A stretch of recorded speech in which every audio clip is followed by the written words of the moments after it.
अस्सलामु अलैकुम दोस्तों। आज हम बात करने वाले हैं एक ऐसे अजूबा के बारे में जो रात के अंधेरों में चमकता है। जी हाँ, हम बात कर रहे हैं चांद, मून की।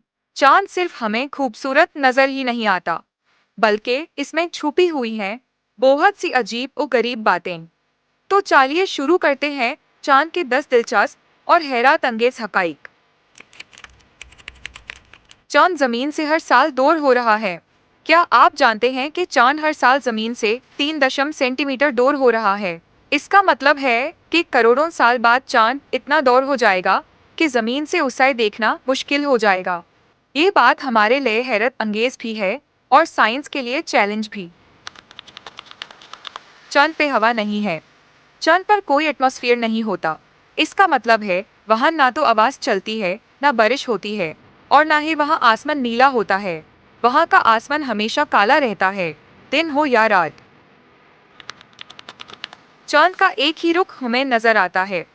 आपने कभी सोचा कि हमें चांद का दूसरा हिस्सा क्यों नहीं दिखता? दरअसल चांद अपनी गर्दिश इस तरह करता है कि वो हमेशा जमीन की तरफ एक ही रुख रखता है।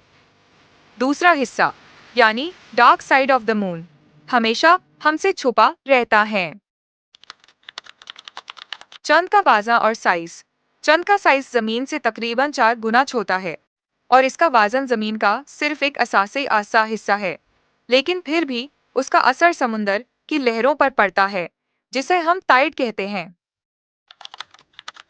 चांद पे चलना मुश्किल है। चांद की ग्रेविटी जमीन के मुकाबले में सिर्फ एक छोटे से एक हिस्सा है।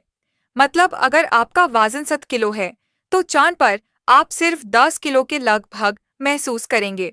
इस वजह से एस्ट्रोनॉट्स वहां उछलते हुए चलते हैं।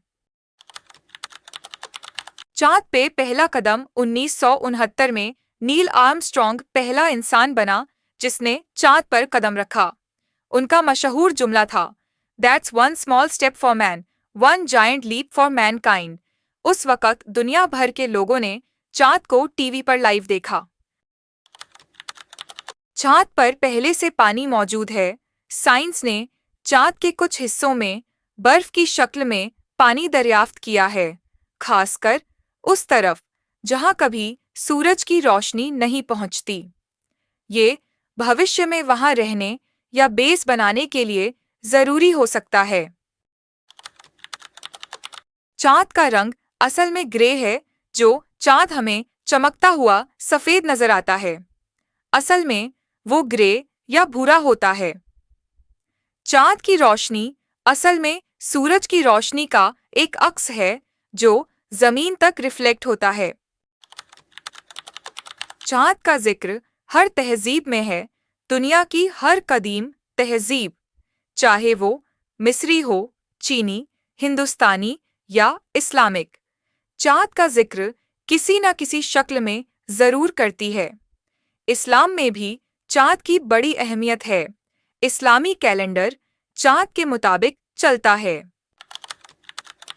चांद पर अर्थक्वेक्स भी आते हैं। जी हाँ, चांद पर भी जमीन की तरह मूनक्वेक्स आते हैं। नासा के मुताबिक कुछ मूनक्वेक्स इतने स्ट्रांग होते हैं कि अगर वहां कोई इमारत हो तो वो गिर भी सकती है। अगर आपको ये वीडियो पसंद आया हो तो लाइक और सब्सक्राइब जरूर करें।